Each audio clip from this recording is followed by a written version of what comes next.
Nah sekarang kalau seorang angel itu maunya ngikut Paulus atau ngikut Yesus? Gitu Ikut aja. Yesus.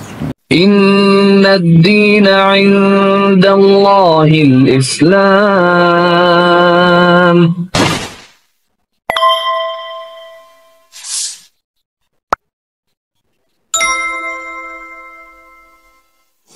Kalau ikut Yesus ya itu. Sholatnya sujud, puasa, nggak makan babi, terus mati dikafanin. Sekarang semua nabi-nabi sebelum Yesus sujud nggak? Mau dibuka satu-satu atau mau gua sebutin aja? Sebutin aja. Kejadian 17:3 Abraham sujud. Keluaran 3:48 Musa sujud. Bilangan 16:22 Musa dan Harun sujud. Yosua 5:14 Yosua sujud.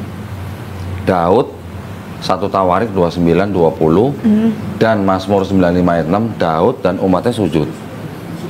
Terus Nehemia 8 ayat 6 Uzair atau Ezra sujud. Yesus Matius 26 ayat 39 sujud. Nabi Muhammad SAW diperintahkan ruku sujud. Quran surat Al-Hajj ayat 77. Kalau Nabi Muhammad SAW ini seorang muslim, berarti Yesus sampai ke Nabi Abraham itu muslim bukan? Cara sholatnya mirip-mirip gitulah. Ada sujudnya, ada berdirinya, ada rukunya, yang disempurnakan di Islam. Oke. Nabi-nabi semua sujud. Yesus sujud, kenapa angel nggak sujud? Ikut gereja gitu. Ke gereja sih. Iya memang. Iya, benar kok. Ikut gereja, tapi gereja memodifikasi ajarannya betul. Paulus. Kan kata kamu sendiri, kamu masuk Kristen tuh karena nyanyi-nyanyi. Jadi kalau seorang nabi yang dianggap nabi, ajarannya beda dengan Yesus, itu bisa nggak disebut nabi palsu? Bisa. Sekarang Nabi Muhammad SAW ajarannya ada yang beda nggak sama Yesus? Ada. Apa contohnya? Contohnya istrinya banyak Nabi Muhammad. Nah itu pertanyaannya. Oke. Iya. Boleh istri banyak. Iya, poligami. Yesus ada nggak melarang poligami? Melarang. Di mana ya teh? Aku nggak tahu ayatnya di mana, tapi ketika kita pernikahan Kristen itu, dan aku kan pernah tuh ikut pranikah secara Kristen. Pas dia mengucapkan janji suci di depan gereja atau pendeta, itu tuh yang bisa memisahkan dalam maut berarti 2 orang. Apa? Gak bisa itu yang namanya nikah lagi tuh nggak ada. Dan yang boleh memisahkan dalam maut. Jadi tuh di perceraian di Kristen juga tuh nggak boleh banget. Kalau di Islam itu hukumnya haram. Wih, gila. Ya, nggak boleh banget. Jadi hanya yang maut yang Nah memisahkan. terus sekarang di catatan sipil banyak yang cerai nggak orang Banyak. Kristen? Itu karena ya mungkin Kristen KTP. Tapi kalau misalnya di gereja sendiri dia nggak akan mau tanda tanganin. Kayak gitu. Karena kan ketika dia berjanji itu aku menerima engkau dalam suka Orang nggak akan bisa ke catatan sipil kalau nggak ada surat keterangan cerai dari gereja loh. Ya itu kan mungkin ada mungkin gereja-gereja yang kayak gimana gitu. Tapi kalau misalnya dia yang taat banget dan itu Kristen dia nggak akan mau Ya. berdosa. Sekarang contoh. Ya. Sebagai orang Kristen, Angel misalnya sudah menikah, betul. menerima Betul lagi. menerima KDRT dari suaminya, Iya. misalnya nih Iya. ya, ini kan belum nikah nih. Iya. Misalnya di KDRT sama suaminya, mukanya sampai merah, biru, hitam gitu. Ya. Paling-paling sama pendetanya kan bilang bersabar, bersabar, bersabar. Suaminya suruh berubah. Tapi kalau lakinya itu nggak bisa berubah, punya kelainan jiwa, digebukin terus, kira-kira Angel bakal minta cerai nggak? Dalam manusiawi atau duniawi, aku pasti dalam kesabaran manusia ya, secara manusia nih, ya pasti iya dong. Iya. Iya. Nah di Bible, apa yang sudah dipersatukan Allah tidak boleh diceraikan manusia. Ya. Dan makanya itu ketika menikah itu hal yang berat sih buat Kristen. Jadi ketika kayak di gereja pun sendiri, ketika kita mau menikah, kita tuh ada namanya bimbingan pranikah. Jadi itu bahkan ada yang apapun lah, ngikutin konseling, ngikutin macam-macam lah. Tapi ketika sudah menjalani setahun manis, 2 tahun harmonis, misalnya 7 tahun, 9 tahun, misalnya terjadi seperti itu, akhirnya kan bercerai juga. Menurut Bible nggak boleh cerai katanya. Ya, berarti itu menurut dosa gereja orangnya. juga, iya. Menurut gereja juga nggak boleh cerai. Berarti kan judulnya Kristen juga tidak mengikuti sepenuhnya. Betul. Mengikutinya gereja sebenarnya. Ya. Betul nggak? Benar sih. Lebih tepatnya kalau di Kristen. Sekarang Yesus disebut rabi nggak di sini? Iya. Tahu nggak kalau rabi itu harus menikah? Nggak tahu. Orang Yahudi yang namanya Rabi nggak menikah, wah hampir nggak ada Rabi yang nggak menikah. Semua Rabi menikah. Sekarang orang Yahudi boleh nggak bersentuhan kulit sama wanita? Nggak tahu. Nggak boleh. Yahudi itu lebih ketat malah daripada Islam. Iya sih. Mereka kalau bikin kebaktian, perempuan sama laki dipisah. Kita juga ya di masjid juga laki di depan atau bersampingan, tapi tetap dipisah. Yahudi lebih keras. Laki-laki nggak boleh bersentuhan sama wanita yang bukan istrinya atau bukan keluarga intinya. Yesus waktu diurapi sama Maria, siapa tuh? Diurapi dengan minyak. Bersentuhan kulit nggak tuh? Diurapi pakai rambut tuh. Menurut tradisi Yahudi, kejadian seperti itu harusnya sudah dirajam. Kenapa nggak dirajam Yesusnya? Kemungkinan besar itu adalah prosesi pernikahan. Nah, ini gue tunjukin lagi nih. Ini ada gospel yang nggak masuk ke dalam Bible. Mana kok? Mana ya? Oh di sini. Sorry. Udah di. Perasaan yang itu di mana ya? Yang Nag Hammadi. Ada dan jago bahasa Inggris kan? Lumayan. Nggak jago sih, biasa aja. 157. Ini gospel, tapi nggak masuk ke dalam Bible ya. Iya. Kelompok ini udah dimusnahkan sama Kristen yang berkuasa pada waktu itu. Coba dibaca, yang kuning.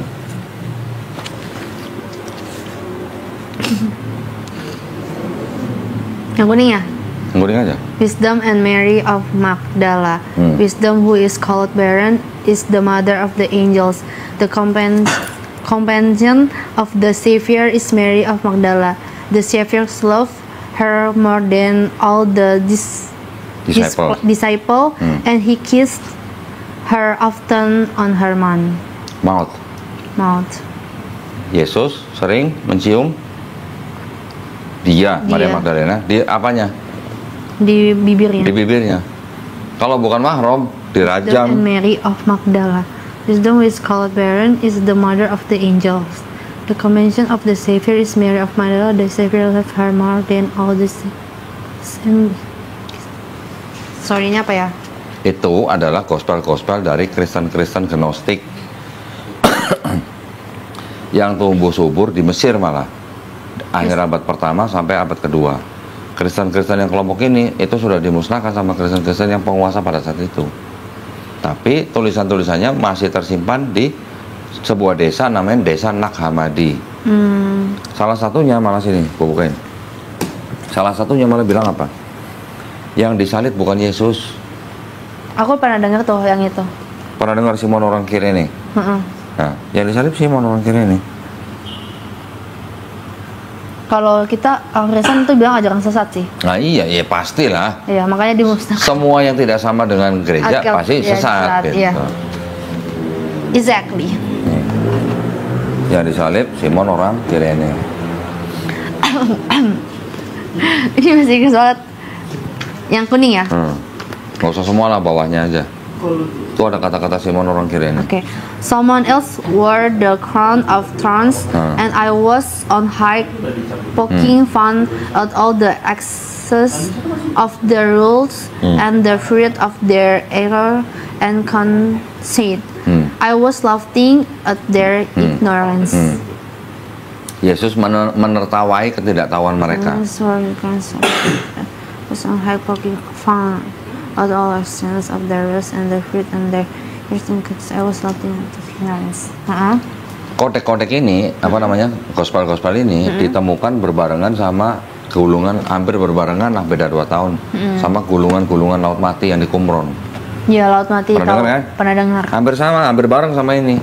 Kalau di Qumran 1947, ini 1945. 1945? Iya. Indonesia merdeka dong? Iya. Oke. Abad 20 baru ditemuin ini. Umurnya udah hampir 2000 tahun gitu. Jadi artinya pada saat itu sebenarnya Kristen nggak cuma satu macam. Yang berhasil tampil sebagai pemenang adalah Kristen-Kristen yang mengikuti pemikiran Paulus. Gitu. Tapi Kristen-Kristen yang lain, Arianisme, Gnostik, Nazarin, Ebionite, yang kecil-kecil, ini dimusnahin. Gitu. Jadi di situ. Kalau lihat, tapi walaupun begitu, yang sudah ada di dalam Bible ini sendiri, yang sudah dianggap sebagai perkataan Yesus, yang sudah dipilih sama bapak-bapak gereja, ternyata yang diceritakan di sini, Yesus malah melakukan apa yang sama dengan orang Islam lakukan. Dan ajarannya Paulus ternyata memang beda dengan ajaran Yesus. Iya. Berarti orang Kristen pengikut siapa? Gitu. Orang Kristen mengikut Yesus. Bukan Paulus harusnya. Kalau ngikut Yesus kan harusnya lakinya disunat, nggak makan babi. Iya. Tapi sebenarnya yang zaman-zaman sekarang juga nggak ada Oke. yang. Sekarang kalau dianggap ngikut Yesus nih, kalau gua tampar pipi kanan mau kasih kiri, Iya. bener? Iya. Cobain ya. Nggak gitu konsepnya. Oh nggak gitu konsepnya. Gini. Konsepnya nggak gitu. Lebih Gimana tepatnya coba kayak gini. jelasin? Kan ada tuh firmannya, ketika kamu ditampar pipi kanan, kasihlah pipi iya. kirimu. Itu artinya kasih tanpa batas. Jangan Mengasih membalas tanpa batas. kejahatan dengan kejahatan. Ya, dan itu kasih tanpa batas. Oke, sekarang kalau kasihilah musuhmu, bisa? Kalau kita Kristen yang taat banget tuh bisa. Oke, sekarang kalau misalnya gua nih, penjajah Belanda. Gua datang ke bangsa Indonesia yang belum merdeka. Iya, Hasil buminya gua ambil. iya. Gua kasih kitab, kasihilah musuhmu. Musuhnya orang Indonesia siapa waktu itu? Belanda. Belanda. Nah itu, begitu ajarannya. Gimana? Tapi kan orang Indonesia nggak semua orang Kristen. Iya tahu. Tapi ketika penjajah datang bawa kitab begini, kasihilah musuhmu, kira-kira menurut Angel gimana?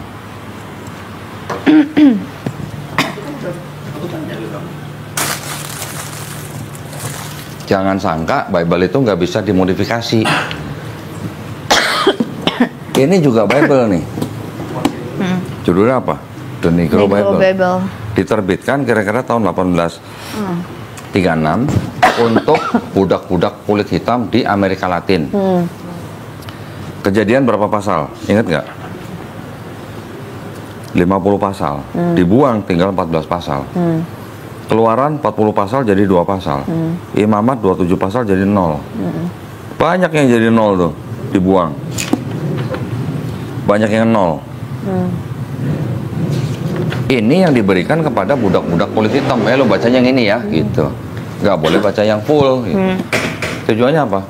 Supaya budak-budak itu nggak berontak. Ya. Tahu dong warna ini, tahu dong. Iya. Warna apa? Warna pelangi. Iya. Lambang siapa kalau warna pelangi? LGBT. Nah, ini Bible khusus buat orang-orang LGBT. Oke. Apa yang dirubah? Beberapa ayat terjemahannya dirubah. Tujuannya apa? Supaya menghilangkan misinterpretasi kepada homofobik. Pernah dengar King James? Pernah dengar. Bible King James pernah dengar? Pernah dengar.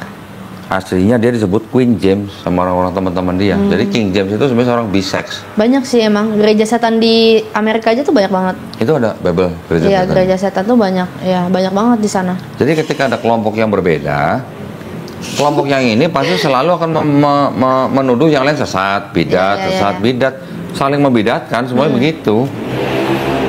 Ketika ada pandangan yang beda dikit, bidat gitu. Betul. Buat orang Unitarian, Angel sesat. Buat orang Oneness, Angel sesat. Betul. Gitu. Saling membidatkan gitu.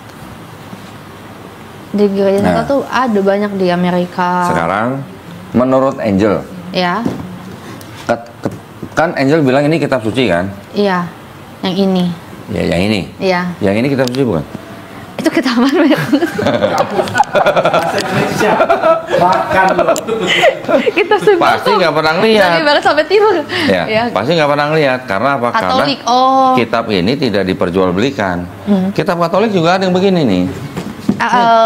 Ini juga kitab Katolik, tapi lebih tipis. Kenapa? Karena di sini nggak ada tafsirnya. Kalau yang ini ada tafsirnya. Oke, sekarang pertanyaan saya ke Angel.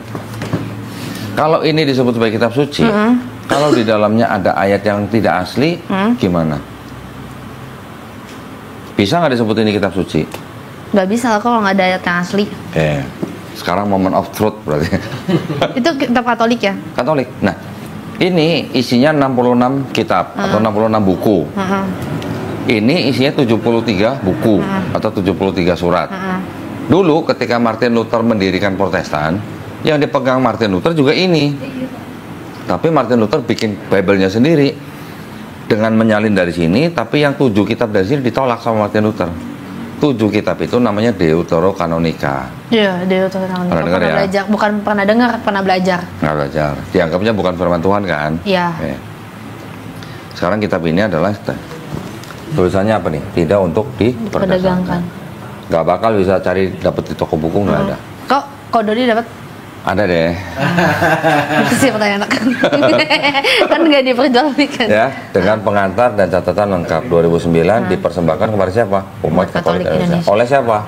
Direktur Jenderal Bimbingan Masyarakat Katolik Departemen Agama Republik Indonesia. Resmi nggak kira-kira? Resmi dong. Ya. Angel sebagai yang pernah menjadi Kristen sekian tahun, tahu nggak yang menurut Angel itu ayat yang mengajarkan konsep Trinitas itu ayat yang mana? Yang gimana? Satu ayat di dalam Bible yang mengajarkan konsep Trinitas tuh ayat yang mana? Trinitas. Tahu kan Trinitas kan? Yang Tritunggal itu? Iya, Tritunggal, Trinitas sama aja. Oh, oke. Kristen bukan sih? Kristen. Ini Lu Kristen tanya apa sih? Islam juga lu ngerti gak? Boleh tanya aku kalau tentang Islam. Kalau Kristen gue kagak tahu. 1 Yohanes. Makanya belajar dulu, login dulu. 1 Yohanes pasal 5 ayat 7, coba baca. Yang mana ini? Sorry. Pasal 5, iman mengalahkan dunia. Pasal 5 ayat 7. Sorry, oke, ayat 7. Kesaksian tentang anak Allah. Sebab ada 3 yang memberi kesaksian di dalam surga, Bapa, Firman, dan Roh Kudus, dan ketiganya adalah satu. Nah. Dan ada 3 yang memberi kesaksian di bumi. Nah, jadi disebutkan ada Bapa, ada Firman, ada Roh Kudus, dan ketiganya satu. Itulah konsep Tritunggal kan? Iya, betul. Jadi cuman ayat itu aja yang mengajarkan Trinitas atau Tritunggal. Iya. Nggak ada ayat lain yang mengajarkan Trinitas kecuali ini. Yang paling lengkap gitulah. Kalau Matius 28:19 menyebutkan Bapa, Putra, dan Roh Kudus. Betul. Tapi tidak disebut satu. Ya kan? Yang nyebut satu cuman ini. Nah, ini ada nih. Sama nggak dicek ayatnya? Bunyinya sama nggak? Coba bandingin. Ini sama itu tadi. Baca. Sebab ada 3 yang memberi kesaksian di dalam surga, Bapa, Firman, dan Roh Kudus, dan ketiganya adalah satu. Dan ada 3 yang memberikan kesaksian di bumi. Sama nggak sama Sama. ini? Ini punya Protestan, ini punya Katolik. Isinya sama kan? Sama. Karena yang ada 66 kitab di situ ya ada di sini gitu. Iya. Terus kenapa ini jadi Bible? Makanya baca nih yang di garis bawah. Yang di bawah. Oke. Di dalam surga, di bumi, bagian ayat ini tidak terdapat dalam naskah-naskah Yunani yang paling tua dan tidak pula dalam terjemahan kuno, bahkan tidak dalam naskah-naskah paling baik dari Vulgata. Bagian ini kiranya aslinya sebuah catatan di pinggir halaman salah satu naskah terjemah Latin yang kemudian disisipkan ke dalam naskah-naskah oleh penyalin dan akhirnya bahkan disisipkan ke dalam beberapa naskah Yunani. Karenanya bagian ini pasti tidak asli. Tidak asli kata lainnya apa? Palsu. Lu yang ngomong ya, bukan gua kan? Tidak asli kan palsu. Nah, iya, lu yang ngomong palsu kan, bukan gua kan? Bener nggak mau. Lu udah baca sendiri, ada Bible yang bisa ngomong begini. Dan ini nggak cuma satu yang begini. Banyak belasan ayat-ayat yang tidak asli. Di dalam, jadi kalau di situ kan nggak ada catatan begini kan, ini ada catatan itu, makanya jauh lebih tebel. Sekarang gua tagih, kalau ada kitab yang dianggap kitab suci, ada ayat yang palsu, kitab suci bukan? Kalau ada yang palsu ya bukan kitab suci. Jadi, Palsu. jadi Bible ini yang kamu pahami. Kalau yang kau pahamin ya sama ini ya, ini kan Bible kan banyak macam nih. Ada Bible dari Kristen mana, ini Kristen Katolik dan lain-lain gitu. Tapi kan. maksud saya gini, ini kan 66 buku dari Kejadian sampai Wahyu. Di Iya. sini juga sama, ada Kejadian, ada Wahyu sampai Wahyu ada. Cuman yang 7 kitab di sini nggak masuk sini. Gitu. Isinya sama. Tadi udah buktiin sendiri kan, Iya. bunyinya sama. Jadi gimana ceritanya Angel mau menyandarkan keselamatan kalau menyandarkan keselamatannya dari ayat yang tidak asli, pakai pasti lagi. Baca lagi, pasti tidak asli. Tapi bukannya Al-Quran itu 80%-an kebanyakan ngikutin dari Alkitab ya. Gini. Karena kan Islam itu kan bukannya agama terakhir yang menyempurnakan katanya. Terus? Jadi kan banyak banget juga kan Al-Quran itu menceplak dari Alkitab. Menjiplak. Ya. Oke. Dan Sekarang gue durasi. peragain nih ya. Iya. Sekarang gue peragain nih. Ini orang Islam kan? Alhamdulillah. Alhamdulillah. Ini gue peragain ya. Nih abang-abang dua nih, saya tanya, di Quran ada nggak cerita Nabi Nuh mabok anggur telanjang? Ada nggak? Ada nggak? Jangan-jangan nggak tahu lagi. Hah? Nggak tahu. Nggak tahu atau nggak ada? Ini nggak tahu. Nggak tahu. Nggak baca Al-Quran anjir. Perasaan nggak ada? Masa pakai perasaan? Ya pakai perasaan lah. Nggak ada. Yakin? Yakin bro? Bener ya? Ada nggak cerita Nabi Harun bikin patung sapi berhala untuk disembah bangsa Israel? Di Quran? Nggak ada. Kalau di Quran bikin patung sapi siapa? Nggak tahu juga? Astagfirullahaladzim. Lama-lama login dan Asyhadu. Haleluya. Hah? Nggak ada cerita Nabi Harun. Mana sih stop KTP Memang kan? nggak ada, tapi yang bikin siapa di Quran? Namanya Samiri namanya. Ya. Aja. Ya. Enggak, aku pernah dengar sebenarnya, cuman aku lupa. Makanya Ya. ngaji lagi Dua dah. ya, ini dua. Alif batas. Lanjut nih. Ada nggak di Quran cerita Nabi Daud, Nabi Lot menghamili 2 anak perempuannya? Nggak ada. Nggak ada. Ada nggak cerita di Quran Nabi Daud berzina sama Binor? Tahu Binor kan? Binor. Apa? Orang. Binorang. Ada nggak? Berzina loh ya, berzina loh. Penggal, nggak ada. Ada nggak cerita di Quran Nabi Sulaiman alaihissalam musyrik? Nggak ada. Ada nggak cerita di Quran Nabi Ayub alaihissalam nyalahin atau menghujat Allah? Nggak ada. Di sini semua ada nih.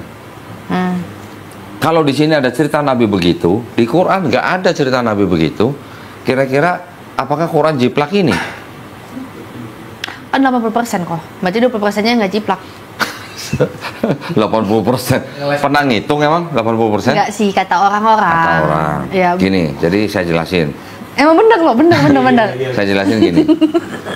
Quran ini kan sebagai kitab yang dianggap diturunkan paling akhir. Iya betul. Tetapi di dalam Quran membenarkan kitab-kitab yang sebelumnya diberikan kepada Bani Israel. Taurat, Zabur, Injil. Tetapi yang kalau kita pelajarin, ini kapan disusun, siapa yang menulis, kira-kira pakai bahasa apa, tahun berapa dan segala macam, ternyata bisa dipastikan bahwa yang disebut Taurat, Zabur, Injil, yang disebut sama Quran nih, ini bukan Bible-nya Yahudi, bukan Bible-nya Kristen. Kenapa begitu? Karena ini tidak ditulis oleh Nabi Musa alaihissalam, tidak ditulis oleh Nabi Daud, tidak ditulis oleh Yesus yang ini. Jadi ini ditulis oleh kira-kira 40 orang dalam rentang waktu 1500 tahun. Jaraknya ini ke Nabi Musa aja 1000 tahun. Jaraknya ini ke Nabi Daud aja 500 tahun. Jaraknya ini dari Yesus sampai menjadi kitab komplit begini 400 tahun. Menurut ahli-ahli perjanjian baru sendiri, yang nulis 4 gospel, yang cerita Yesus, Matius, Markus, Lukas, Yohanes, ini bukan orang-orang yang saksi mata langsung, juga bukan orang-orang yang mengenal saksi mata langsung. Jadi yang nulis itu orang-orang yang pendidikannya tinggi gitu. Murid-murid Yesus emang ada yang pendidikan tinggi, kecuali Matius, nelayan gitu loh. Yesus berbahasa apa? Yang Angel tahu? Bahasanya apa? Bahasa Roh Kudus. Bahasa Roh. Tahu nggak Bahasa bahasa apa? Roh? Tahu nggak? Tahu nggak bahasa Roh? Bahasa. Yang sandalawas itu. Iya. Iya lagi. Bener. Iya bahasa Roh kayak gitu. Tahu nggak Yesus ngomong kira-kira tuh ngomong bahasa apa? Bahasa Ibrani. Ibrani untuk ibadah. Bahasa sehari-harinya apa? Bahasa Aramaik. Aramaik. Betul. Ramai. Oke. Betul-betul aja deh. Nggak, emang bener. Aramaik. Ya. Kan nonton YouTube dapat donir. Kira-kira pernah nggak Yesus ngomong bahasa Yunani? Nggak tahu. Aku nggak tahu. Nggak akan pernah. Karena orang-orang Israel pada waktu itu memang sedang dijajah sama Yunani. Ya kalaupun bisa mungkin sepatah 2 kata-kata lah. Berarti bukan bahasa Inggris ya kok? Bukan lah, apalagi bahasa Inggris. Nggak, jujur aku nggak tahu. Oke, sekarang Yesus nggak ngomong bahasa Yunani. Murid-murid Yesus yang tidak berpendidikan juga nggak ngomong bahasa Yunani. Ini kok tiba-tiba kitabnya dalam bahasa Yunani gitu. Itu indikasi bahwa yang nulis itu bukan orang-orang yang kenal Yesus gitu. Bukan orang-orang yang pernah ngopi bareng Yesus. Ini gua ada bagian itu. Sejarah penyusunan Bible itu semuanya ada tuh. Tahun-tahunnya gitu. Semuanya ada. Ya, ini bukan gua ngada-ngada, memang ada orang yang bikin itu. Dan itu bukan orang sembarangan gelarnya gitu, ya. Nah, jadi kalau mau dibandingkan dengan Quran, Quran itu boleh dikatakan begini. Quran itu adalah yang disebut sebagai kitab yang membenarkan kitab-kitab yang sebelumnya, tapi bukan kitabnya Yahudi, bukan kitabnya Kristen. Satu. Yang kedua, Quran itu adalah fungsinya sebagai al-muhaimin, mengoreksi. Jadi kitab-kitab yang dulu sudah pernah diturunkan, ditulis sama orang-orang yang bukan pengikut nabi-nabinya, disalahpahami oleh pengikutnya, diluruskan, dikoreksi sama Quran. Kemudian baru dijelaskan oleh Quran. Sebutannya mubayyin. Contoh, Nabi Isa alaihissalam tidak dibunuh dan tidak disalib. Di sini kan sebutnya kan Yesus kan disalib, gitu kan. Di Quran dibantah. Sebenarnya Yesus tuh nggak dibunuh, nggak disalib. Bahkan tadi yang gue tunjukin ada kitab yang hampir sejaman sama Yesus pun bilang yang disalib bukan Yesus, gitu. Ya. Jadi fungsinya Quran begitu. Quran memang menyebutkan kira-kira 24 nama nabi yang ada di Bible. Tetapi Quran itu atau istilahnya Allah SWT menggunakan nama-nama nabi yang ada di orang Israel, ya, itu sebagai pengingat gitu. Pengingat. Ini dulu Nabi Musa begini, mengalami begini, Nabi Harun begini, mengalami begini. Itu adalah karena mereka apa? Tujuannya untuk mengingatkan kita yang sekarang. Tujuannya itu. Menggunakan 24 nama nabi itu bukan berarti nyontek dari situ gitu. Memang ada cerita-cerita yang sama ya, karena memang sumbernya juga sama. Nabi Musa juga pasti menerima Taurat juga pasti dari Allah Subhanahu wa taala gitu. Ya, sumbernya sama. Cuman ketika menjadi kitab diselewengkan sama yang nulis, sama yang istilahnya yang sudah ribuan tahun sesudahnya. Orang kalau sudah ribuan tahun bagaimana ceritanya bisa dapat cerita yang pasti benar gitu. Quran dipercaya oleh orang Islam itu adalah murni firman Allah Subhanahu wa taala. Kenapa? Karena di dalam Quran itu banyak ayat-ayat yang berhubungan dengan sains, ilmu pengetahuan yang baru terbukti baru sekarang. Contoh, bukti.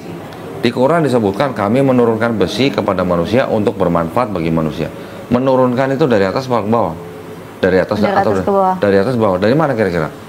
Kalau bumi. Besi yang di bumi itu dari mana kalau dari atas? Dari benda-benda langit yang jatuh ke bumi ketika bumi baru terbentuk, baru tercipta. NASA juga berani bilang besi yang ada di bumi itu bukan berasal dari bumi. Nabi Muhammad SAW ngomong begitu dari mana kalau bukan dari yang menciptakan langit dan bumi? Itu baru salah satu dari 1000. Ada 1000 ayat dalam Quran yang membicarakan tentang ilmu pengetahuan. Terbukti baru sekarang. Tapi baru 80%. Yang 20% belum terbukti benar, tapi juga belum terbukti salah. Dan insya Allah nanti terbukti benar kalau pakai ilmu probabilitas. Di Quran ada urutan-urutan penciptaan, urutan-urutan embrio kita sebagai manusia nih. Usia sekian minggu, ya cuma dari air mani yang hina gitu. Usia sekian minggu nanti jadi bentuk seperti lintah. Usia sekian minggu nanti baru dikasih roh. Usia sekian minggu nanti dibentuk seperti bayi dan sebagainya. Urutannya ada lengkap. Profesor Kit Elmore namanya. Itu dia menulis buku embrio tuh begini. Tapi dia bisa nulis buku dia karena dia pakai mikroskop. Nabi Muhammad SAW punya mikroskop nggak pada waktu itu? Enggak. Untuk mengucapkan ayat-ayat yang berurusan dengan embriologi. Nggak ada mikroskop sampai akhirnya Profesor Kit Elmore ke Arab Saudi bikin konferensi pers. Dia seorang Kristen Presbyterian berani ngomong bahwa Quran itu bukan karangan Muhammad, pasti diturunkan dari Tuhan yang Maha Pencipta. Seorang profesor Kristen. Belum lagi nanti ada Profesor Maurice Bucaille yang meneliti mumi. Ternyata di Quran disebutkan bahwa jenazahnya mumi itu akan diselamatkan. Untuk apa? Untuk menjadi perhatian bagi seluruh manusia. Ternyata jenazah yang diperiksa oleh Profesor Maurice Bucaille yang dianggap sebagai jenazahnya Fir'aun pada saat itu benar, ternyata di seluruh jenazahnya itu banyak mengandung kandungan garam. Artinya mayat itu pernah kecebur di laut, matinya mati di laut gitu. Dari mana Nabi Muhammad SAW bisa ngomong begitu? Fir'aun diselamatkan dari jenazahnya untuk menjadi perhatian bagi seluruh manusia. Profesor Maurice Bucaille belajar Islam 2 tahun baru masuk Islam. Dan masih banyak yang lain. Gunung disebut pasak di Quran. Pasak bentuknya seperti apa? Seperti paku yang gede gitu kan. Ada badannya, ada kepalanya, ada badannya. Seorang profesor namanya Frank Press menulis buku judulnya The Earth, Bumi. Dia menyebut gunung sebagai steak atau pack. Steak itu atau pack itu ya pasak. Gitu. Ternyata gunung yang kita bisa lihat ke atas tinggi, ternyata badan gunungnya ke bawah jauh menghunjam ke bawah. Gunung Everest yang tingginya 8.800 meter, badannya sampai 125 km. Jadi memang benar-benar seperti pasak gitu. Dari mana Nabi Muhammad SAW bisa ngomong gunung seperti pasak? Pada zaman itu belum ada alat buat meriksa kandungan tanah. Dari mana? Kalau bukan dari yang menciptakan langit dan bumi dan gunung gitu loh. Ya. Itu maksudnya. Itu banyak banget, 1000 ayat itu ngomongin begituan gitu. Nah, yang ini banyak terjadi kesalahan, walaupun masih ada yang benar, tapi juga ada salahnya. Gitu. Jadi kita memandangnya, satu, ini bukan Taurat, Zabur, Injil yang disebut oleh Quran. Kedua, di dalam sini masih ada sisa-sisa kebenaran. Ya, ajarannya masih ada yang sama dengan Islam. Tetapi yang ada kebenaran itu sudah bercampur dengan kebatilan. Makanya kita nggak bisa ngikutin itu. Gitu. Itu penjelasan secara globalnya tuh begitu. Kalau mau bahas yang kecil-kecil, kontradiksi atau buat, tadi udah gue tunjukin, ya kan? Kontradiksi mungkin tadi belum ya. Ini gue tunjukin sedikit aja nih. Kabel casnya nggak? Bawa. Hah? Kabel cas. Mau ngecas? Nggak bawa. Nggak bawa. Ada di sini. Kamu tanya lah semuanya yang buat kamu tuh bingung di Islam. Kayak kenapa Islam tujuannya terlalu jauh. Coba di sini nih. 2 Tawarik 22 ayat 2, baca coba.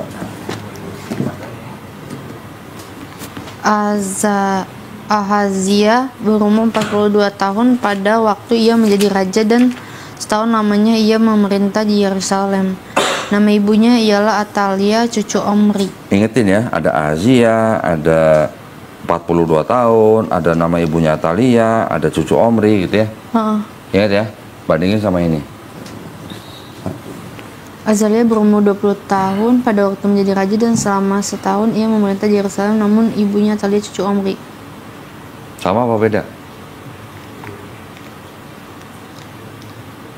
Beda. Ini 42. Ini 22. Lagi diskon apa gimana? Nggak tahu. Diskon matahari. Diskon awal tahun atau gimana? Sama-sama LAI. Diskon lebaran. Yang ini ada ayat yang pasti tidak asli. Yang ini ada beda-beda begitu. Kira-kira itu kitab suci atau bukan? Nah, kalau kita mau selamat sampai di akhirat, yang mana yang harus kita ikutin? Kitab yang ada kontradiksi sama ayat tidak aslinya, atau kitab yang terbukti gitu, sama sains, sama ajarannya.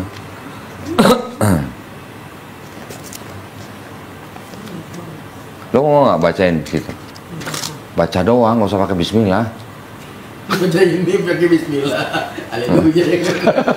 Mau nggak bacain? Mana sini kok? Lucu nih, ini bagus nih. Lo dengerin aja ya. Baca-bacain ya. Tapi lo harus baca ya. Iya, baca beneran kok. Masa bacanya sih?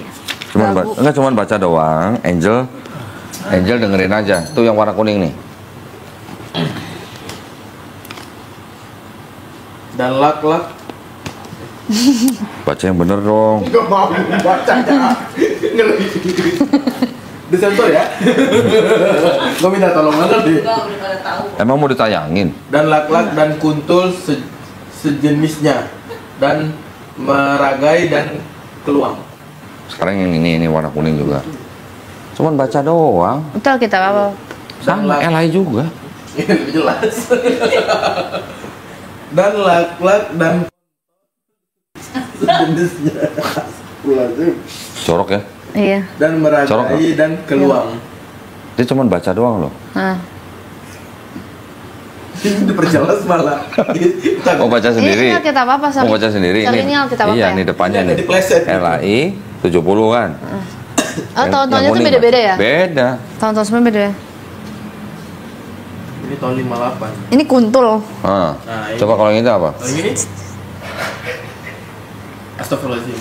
Nah, kalau yang ini? Dan laka dan Gue bakal gak mau lagi nyebutnya makan Batman.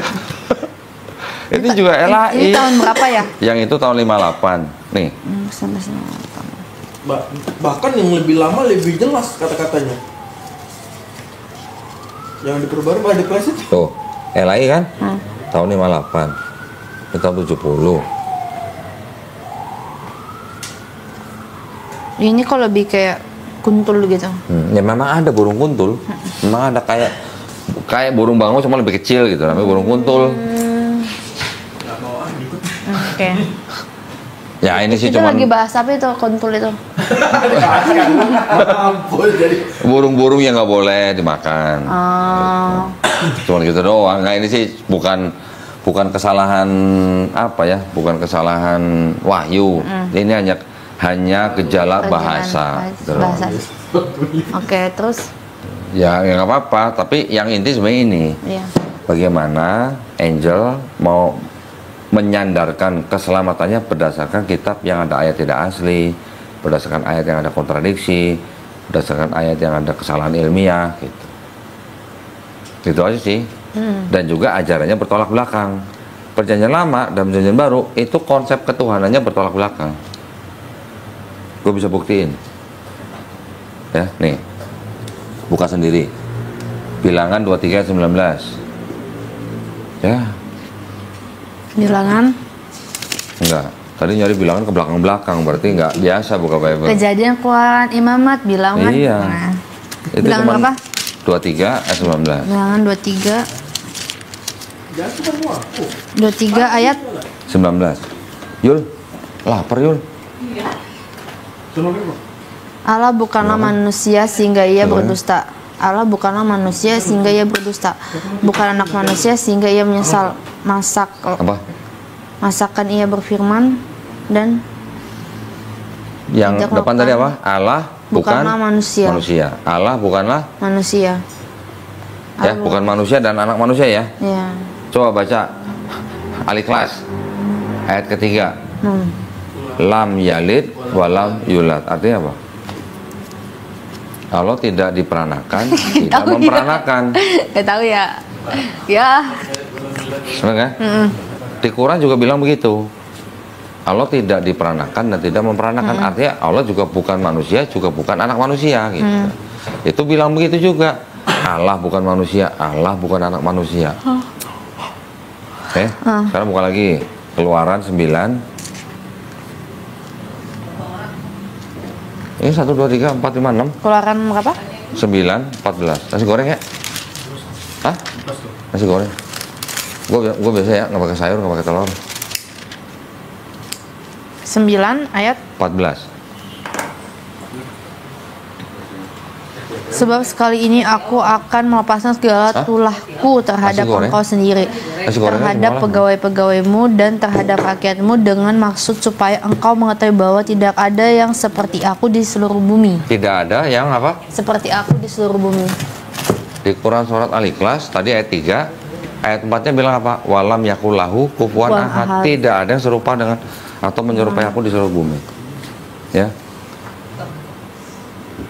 Keluaran, buka lagi. 1, 2, 3, berapa? 6 ya? 6 berapa? Cukup kali ya?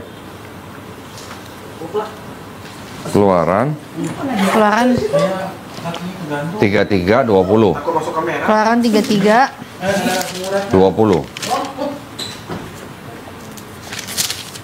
ayat 20 ya. Lagi firman-Nya, engkau tidak tahan memandang wajahku sebab tidak ada orang yang memandang aku dapat hidup. Tidak ada orang yang memandang aku dapat hidup. Iya. Sekarang buka lagi 1 Raja-Raja 8 ayat 27. Jadian Keluaran Imamat bilangnya. Gini kok lebih ketat. Jadi dia pengen mualaf, emang dia pengen mualaf, mau nikah. Tapi kalau dia mau masuk Islam, orang tuanya nentang nggak? Bapaknya Papa sih. Bapaknya doang. Tapi dengan papanya gimana nantinya kira-kira kalau masuk Islam? Ya, dia pengennya di keluarga bapaknya dia seolah-olah Ada Abel. Kristen kok. Gimana? Dia kalau Nggak salah Buddha. pas lagi datang nih ke keluarga bapaknya, omanya, dia Ini Yul, bawa lagi Yul, takut kurang Yul. orang taunya dia Kristen. Dia kalau sebenarnya dia Islam, tapi dia tuh karena takut aja dikucilin atau gimana sama keluarga bapaknya. Iya, tapi maksudnya kan nggak sampai yang kenapa-napa kan kalau Enggak. sampai tahu masuk Islam kan. Oke. Raja-raja. Dari apa? Satu Raja-Raja 8:27. Ayat 8. Pasal 8. Pasal 8. Ayat 27. Oh, sorry, pasal 8 ya.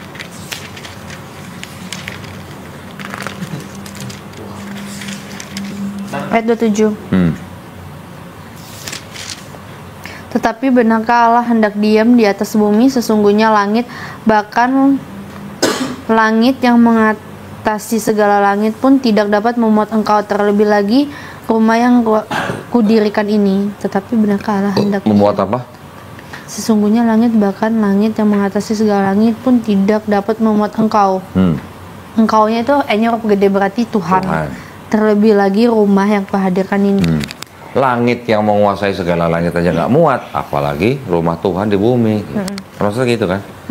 Sekarang buka lagi Hosea 11 ayat 9. Hosea. Hosea. Ya, ada komat-komat dulu. Aku sekarang pakai Alkitabnya yang ini. Komat kamit. Hosea itu perjanjian lama nih, dia Hosea. Ini semua perjanjian lama. Ya. Gua tunjukin lu semua di perjanjian lama. Hosea berapa? Kalau dia tuh selalu 11. pendapat gini kok dia ngomongnya, perjanjian lama beda sama perjanjian baru. Ya, emang udah. beda. Iya, makanya sekarang gua buktiin. Ya, Hosea Kalau berapa? beda kenapa dijadiin satu maksudnya? Buat belajar aja. Oh, buat belajar. Berarti kan kontradiksi. Nanti gua tunjukin kontradiksinya. Hosea berapa? 11.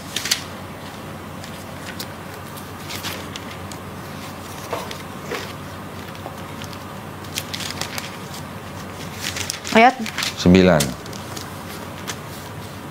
Aku tidak akan melaksanakan murkaku yang bernyala-nyala. Itu tidak akan membinasakan Efraim kembali. Sebab aku ini Allah dan bukan manusia, yang kudus di tengah-tengahmu, dan aku tidak datang untuk Bukan manusia ya. menghanguskan. Bukan manusia ya. Ya. Buka lagi Ayub.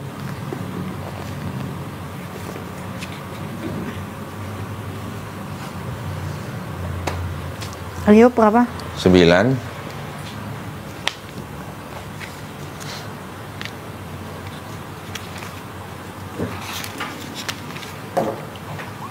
Ayub 9 32. ayat 32 ya. Karena dia bukan manusia seperti aku, sehingga aku dapat menjawabnya. Mari bersama-sama menghadap pengadilan. Buka lagi Ayub 37.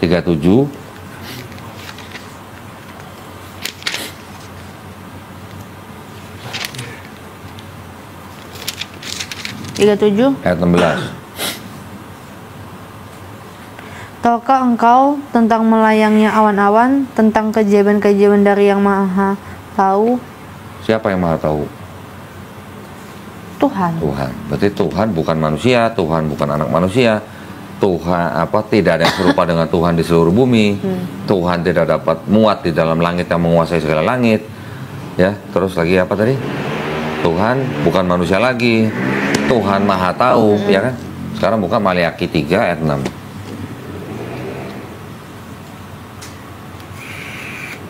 Maliaki mana ya? Oh nih. Maliaki 3 6.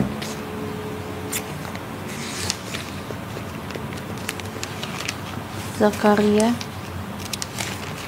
Maliaki. Nah, itu tuh yang udah ada Nah, ini. Nah, itu.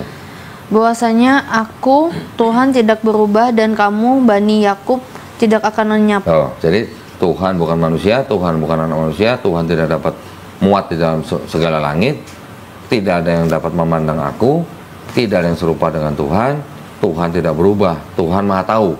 Oke, itu adalah sifat-sifat Tuhan nih ya. Ya. Bagaimana ceritanya? Tiba-tiba Tuhan bisa jadi Yesus. Nah, kontradiksi nggak menurut Angel? Gitu aja. Sedangkan Yesus sendiri nggak pernah ngaku Tuhan.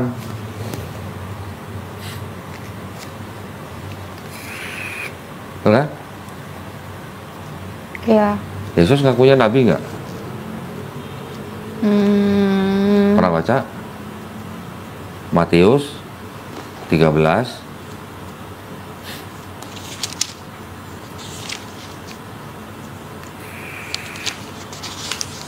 13. 57. Ayat 57. Lalu mereka kecewa dan menolak dia. Maka Yesus berkata kepada mereka, seorang nabi dihormati di mana-mana kecuali di tempat asalnya sendiri dan di rumahnya. Nah, itu Yesus lagi ngomongin siapa ditolak di kira-kira? Nazaret. Baca dari perikopnya. Yesus ditolak di Nazaret. Hmm. Saya menceritakan orang itu begitu situ setibanya telah saya mengajar orang di situ. Dari manakah perolehnya hikmat yang kuasa yang mengadakanmu di masjid itu? Bukanlah ia anak tukang kayu? Bukankah ibunya bernama Maria dan saudara-saudara Yakobus, Yusuf, Simon dan Yudas? Dan bukanlah saudara-saudaranya perempuan sama dengan kita? Jadi dari mana diperolehnya semua itu? Lalu mereka kecewa dan menolak dia. Jadi Yesus lagi ngomongin siapa? Yesus lagi ngomongin Nabi. Iya, yang dimaksud Nabi itu oleh Yesus siapa? Yesus. Yesus sendiri kan? Berarti Yesus kan sebenarnya mengisyaratkan bahwa dia juga seorang Nabi sebenarnya kan? Betul nggak? Orang lain nyebut Yesus Nabi bukan? Yohanes 4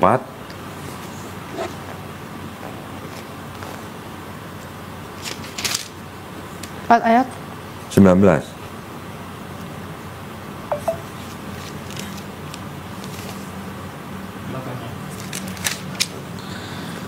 Kata perempuan itu kepadanya, Tuhannya sekarang kata perempuan itu kepadanya, Tuhan nyata sekarang kepadaku bahwa engkau seorang nabi. Nah, orang Kata lain nyebut perempuan itu Yesus juga kepadanya, Tuhan Nabi kan? nyata sekarang kepadaku bahwa engkau. Sekarang, tadi kelewat di Matius juga ada lagi tuh, Matius 21.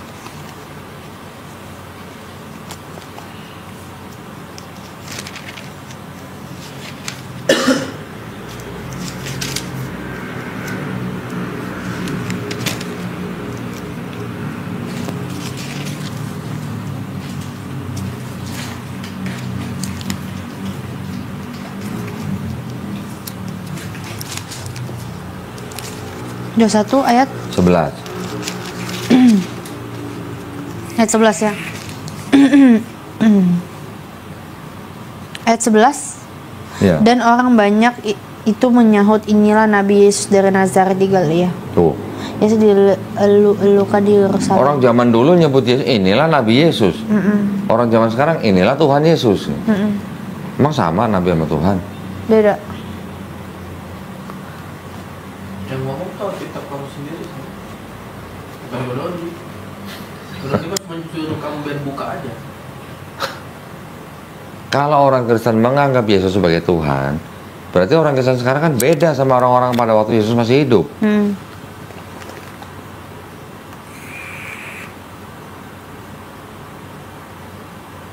Yang mengangkat Yesus sebagai Tuhan itu kan Paulus. Kalau lu nggak mengaku dengan mulut lu Yesus itu adalah Tuhan dan Juru Selamat yang sudah mati di atas kayu salib menebus dosa kalian, kalian nggak akan selamat.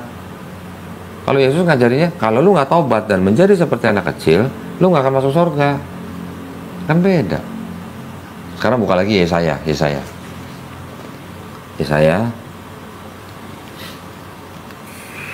Yesaya perjanjian lama, perjanjian baru ya. Perjanjian lama dong. Perjanjian lama ya. Oh iya, sedang lalu. Yesaya pasal 1 ayat 16 sampai 18. Itu perikopnya apa? bertobat lebih baik daripada mempersembahkan korban. Nah, coba baca ayatnya 16 sampai 18. Basuhlah, bersihkanlah dirimu, jauhkanlah perbuatan-perbuatanmu yang jahat dan depan mataku.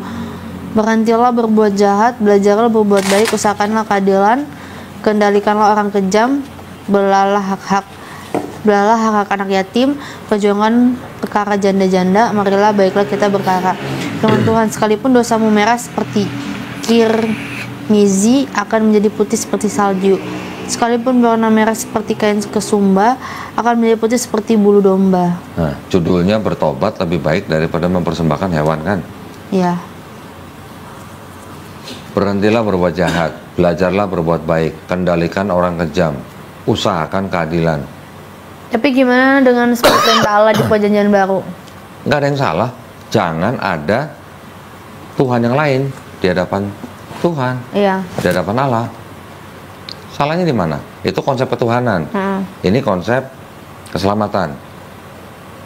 Walaupun dosa kamu semerah kirmizi, bisa jadi putih seperti salju. Jikalau dosamu merah seperti kain kesumba, akan menjadi putih seperti bulu domba. Kalau bertobat. Yesus juga bilang, kalau lu nggak tobat, lu nggak masuk surga. Sedangkan di situ juga bilang apa? Walaupun dosamu merah seperti kirmizi, akan menjadi putih seperti salju.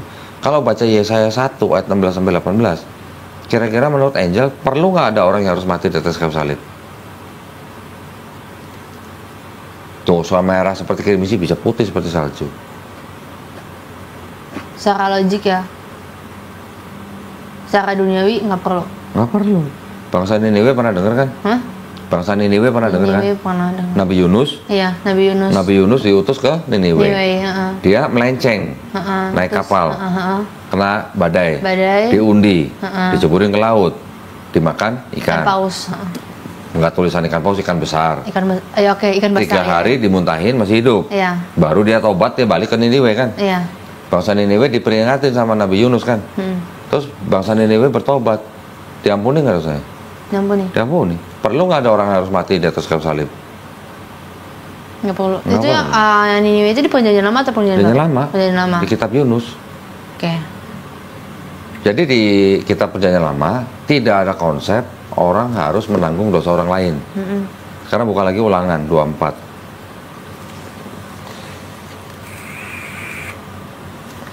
Aku potong. Di konsep di pikiran Angel ini kok, perjanjian lama tuh salah, maka adanya perjanjian baru. Jadi Kenapa Enggak, aku nggak bilang salah. Tunggu. Benar. Kenapa orang Kristen tidak mau pakai hukum yang ada di perjanjian lama? Kenapa kira-kira Jal? Karena perjanjian lama tuh gini sih, lebih tepatnya perjanjian lama itu perjanjian baru itu menggenapi perjanjian lama sih. Menggenapi Bukan aja. mengenapi.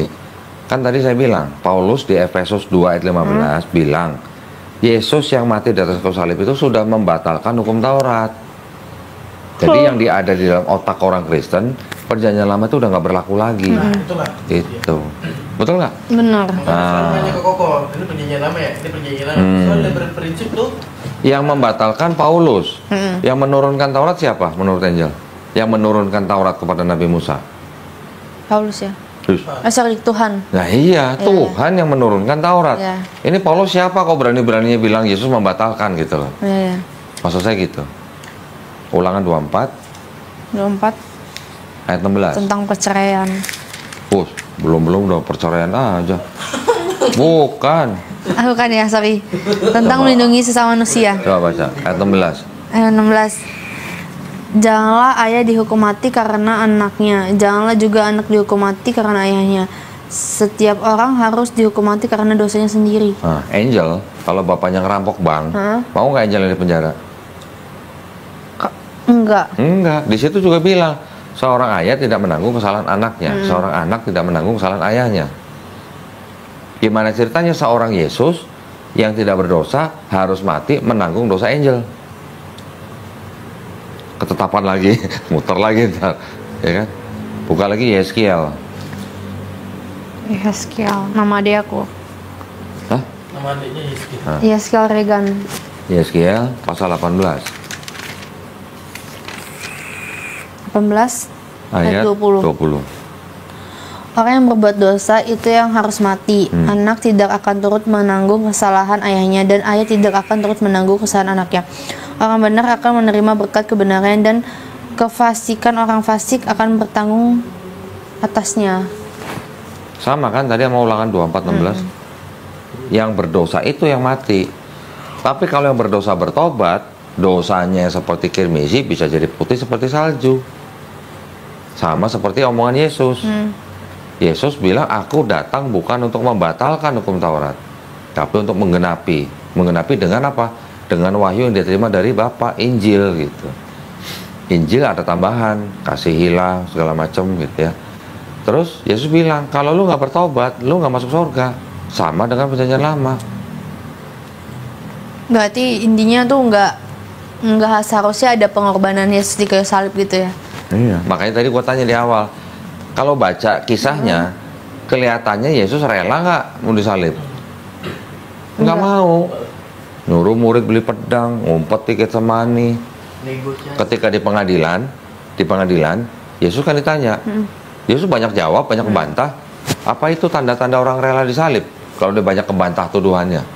Terus ketika Yesus ditampar sama tentara penjaga imam besar, Yesus bilang, salah gua apa? Kenapa gua ditampar? Kalau gua salah tolong tunjukin. Kalau gua nggak salah kenapa ditampar? Yesus ngajarin muridnya apa? Kalau ditampar pipi kanan kasih pipi kiri. Lah kok Yesus sendiri protes? Gimana? Ada ayatnya. Yesus ngajarin muridnya tampar pipi kanan kasih pipi kiri. Tapi ketika Yesus tampar sama tentara penjaga imam besar, dia protes. Kenapa gue ditampar? Kenapa dia nggak kasih pipi kiri? Gitu. Kan bertolak belakang. Berarti dalam satu Bible itu ada kebenaran tapi juga ada kebatilan gitu, campur gitu. Kontradiksi ada, ayat tidak asli ada, ayat yang istilahnya konsepnya bertolak belakang juga ada. Jadi ayat itu malah perang sendiri gitu. Belum lagi nanti Paulus dengan Yesus ajarannya beda. Tapi kalau dibandingin dengan Quran, ajarannya Nabi Muhammad SAW ada yang beda nggak sama Yesus? Nggak ada.